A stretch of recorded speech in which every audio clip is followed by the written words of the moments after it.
ઉમરપાડા તાલુકાના એક ગામમાં ગઈકાલે રાત્રે એક ગંભીર સમાજને ને લાજ લગાવે એવી ઘટના બની.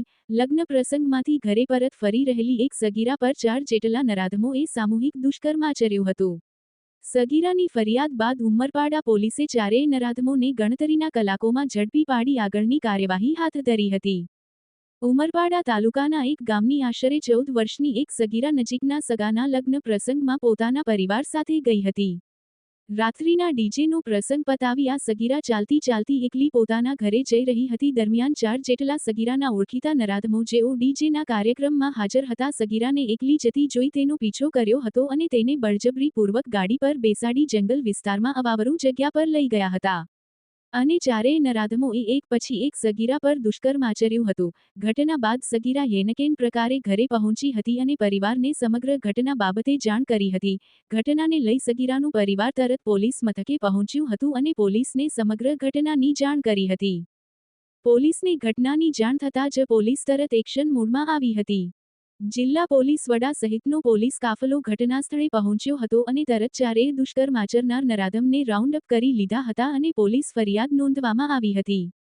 આ ચારેય નરાધમ એક બીજાના પરિચિત હતા અને ડીજેના કાર્યક્રમમાં હાજર હોઈ સગીરા પર નજર બગાડી હતી. પોલીસે ઝડપી પાડેલા ચારેય નરાધમ પૈકી એક સગીર વયનો છે જ્યારે અન્ય રાહુલ વસાવા, મિતેશ વસાવા તેમજ આકાશ ચૌધરી પુખ્ત વયના છે.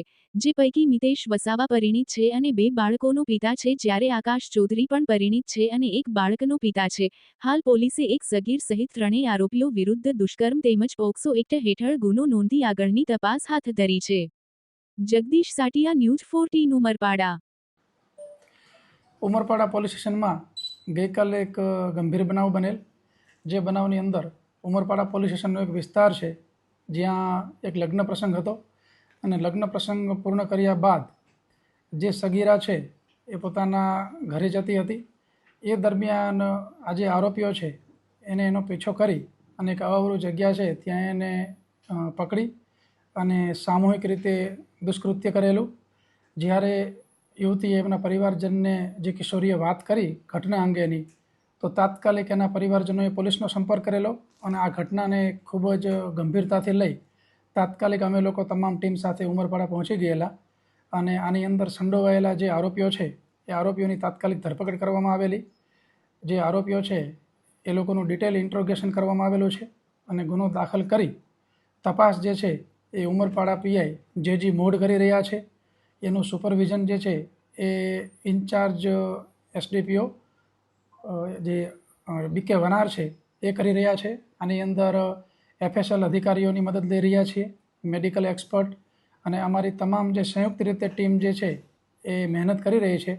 ખાસ તમામ આરોપીઓ જે પકડાઈ ગયા છે એમાં 3 આરોપીઓ જે ઉમરપાડા વિસ્તારના છે અને એ પોલીસ સ્ટેશન વિસ્તારના જે આરોપીઓ છે એમના નામ છે એક મિતેશ વસાવા, એક આકાશ ચૌધરી અને જે 3 નંબરના આરોપી છે એ રાહુલ વસાવા અને અન્ય એક કાયદાના સંઘર્ષમાં આવેલ કિશોર છે. જે બાબતની અમે અલગથી જે એક્ટ મુજબની કાર્યવાહી કરી રહ્યા છીએ.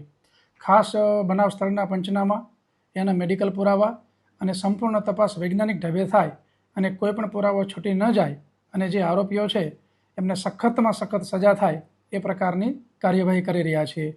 જે ગુનો દાખલ કરવામાં આવ્યો છે એ બીએનએસની સંલગ્ન કલમો અને પોક્સોની સંલગ્ન કલમો મુજબ દાખલ કરવામાં આવ્યો છે કે જેની અંદર આજીવન કેદથી લઈ અને મૃત્યુદંડ સુધીની સજાની જોગવાઈ છે અને આરોપીઓને મહત્તમ સજા થાય અને સત્વરે નામદાર કોર્ટમાં ચાર્જશીટ થાય એવા તમામ પ્રકારના પુરાવા મેળવવાના પ્રયત્ન જે એક્સપર્ટ છે એમની સલાહથી થઈ રહ્યા છે અને તપાસ કરનાર અધિકારી છે એ ખૂબ સરસ રીતે તપાસ કરી રહ્યા છે. સાહેબ, આજે ચારેય આરોપી છે અને જે ભોગ બનનાર જે છે એ લોકો એકબીજાને પહેલેથી ઓળખતા હતા? એકબીજાના જે વિસ્તારના જ છે એટલા માટે જે સગીરા છે ફરિયાદી એ તમામ આરોપીને ઓળખે છે અને તમામ આરોપીઓના નામજોગ ફરિયાદ છે.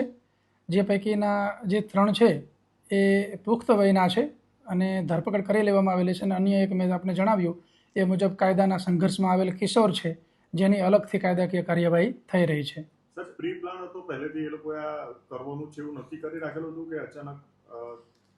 હાલ જે સાક્ષીઓ, ફરિયાદી અને આરોપીઓના જે ઇન્ટ્રોગેશન થયા છે એ મુજબ એવું હાલ પ્રાથમિક દ્રષ્ટિએ જણાતું નથી, પરંતુ હજી નામદાર કોર્ટમાં રજૂ કરી આરોપીઓના પૂરતા રિમાન્ડ લેવામાં આવશે, ડિટેલ ઇન્ટ્રોગેશન કરવામાં આવશે અને ત્યારબાદ સંપૂર્ણ તપાસની આગળ કાર્યવાહી કરી શકાશે. અને આપણે જે વાત કરી એ બાબતે પણ અમે ઇન્ટ્રોગેટ કરી રહ્યા છીએ. સાહેબ, આરોપીઓ લગ્ન પ્રસંગમાં હાજર હતા કે પછી અન્ય રસ્તેથી એમનો પીછો કરવામાં આવ્યો? આરોપીઓ પણ લગ્ન પ્રસંગમાં હાજર હતા.